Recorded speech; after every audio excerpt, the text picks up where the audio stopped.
Assalamualaikum warahmatullahi wabarakatuh. Pada kesempatan kali ini, saya akan menerangkan tentang maharoh qiraah. Apa sih itu maharoh qiraah? Mari kita saksikan video ini sampai selesai agar kalian tahu apa itu maharoh qiraah.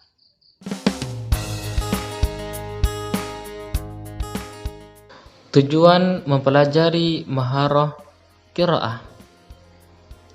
Di sini ada 5 tujuan secara umum untuk memahami maharoh qiraah. Yang pertama, mengenali naskah tulisan suatu bahasa. Dalam hal ini, tulisan bahasa Arab.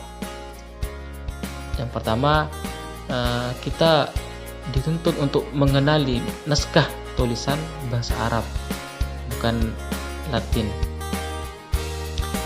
Yang kedua, memaknai dengan menggunakan kosakata bahasa Arab. Ini menggunakan bahasa Arab untuk pemaknaan suatu kalimat. Yang ketiga, memahami informasi yang dinyatakan secara eksplisit dan implisit. Yang keempat,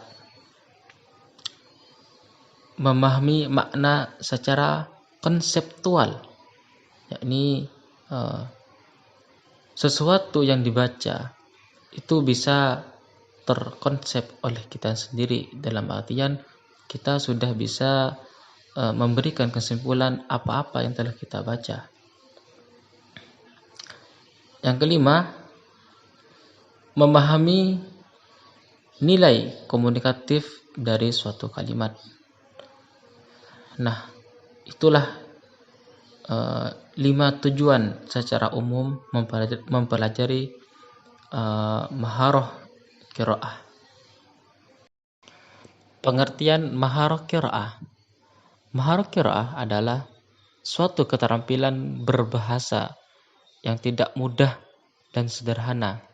Tidak sekedar membunyikan huruf-huruf atau kata-kata, akan tetapi sebuah keterampilan di mana siswa dituntut untuk tidak hanya membaca bacaan bahasa Arab, melainkan dapat memahami isi dari bacaan tersebut.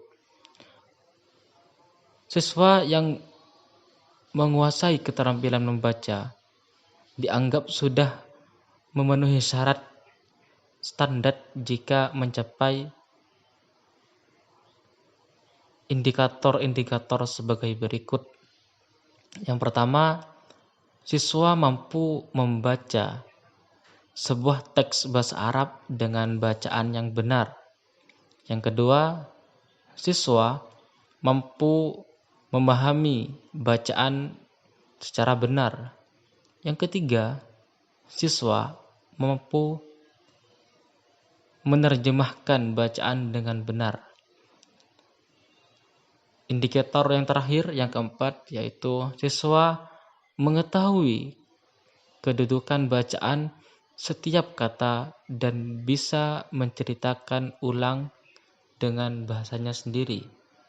Ada beberapa metode yang harus kalian ketahui ketika kalian belajar maharoh qiraah. Yang pertama, membaca keras atau bisa disebut dengan qiraah jahriyah, yakni menekankan kepada a. menjaga ketetapan bunyi bahasa Arab baik dari segi makhraj maupun sifat-sifatnya, yakni tajwid dalam pengucapannya itu harus tepat, baik makhrajnya, sifatnya, terus panjang dan pendeknya.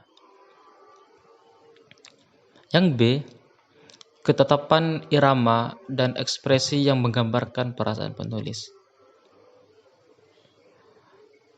Ekspresi dan perasaan penulis itu bisa tetap ataupun tidak berubah dengan apa-apa yang telah digambarkan oleh penulis. Yang C, lancar dalam artian tidak tersendat-sendat. Yang D, memperhatikan tanda baca ataupun tanda grafis. Itu memperhatikan tanda titik dan komanya, tanda tanya, tanda seru, dan lain sebagainya. Metode selanjutnya, yaitu metode yang kedua, membaca dalam hati, yaitu qiraah simatah, bertujuan untuk memperoleh pengertian, baik pokok-pokok maupun rincian-rinciannya. Hal-hal yang harus dihindari dalam penerapan qiraah simatah ini, yaitu vokalis, dalam artian tidak boleh menggerakkan bibir sekalipun, itu tidak boleh. Yang B, yaitu pengulangan membaca atau mengulangi gerakan mata yang telah dibaca. Yang C, menggunakan telunjuk untuk menggerakkan kepala atau lain sebagainya. Metode yang ketiga, yaitu membaca cepat, dalam artian qiraah syariah.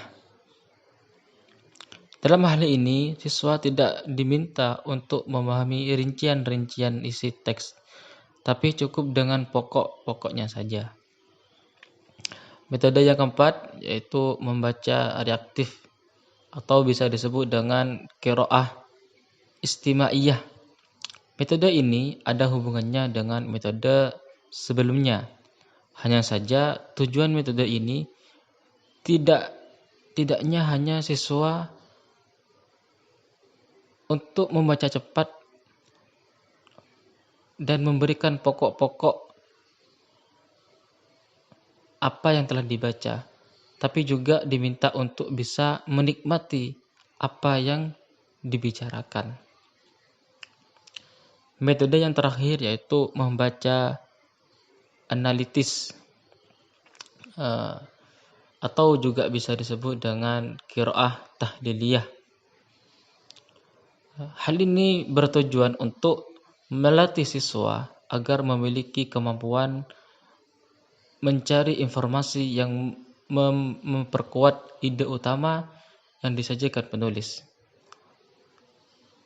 baik itu berpikir logis, mencari hubungan suatu kalimat dengan kalimat yang lain, dan lain sebagainya.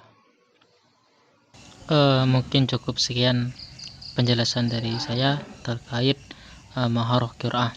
Kurang lebihnya mohon maaf. Apabila ada benarnya itu dari Allah, apabila ada salahnya itu murni dari saya sendiri. Wallahul muwaffiq ila aqwamit thoriq. Assalamualaikum warahmatullahi wabarakatuh.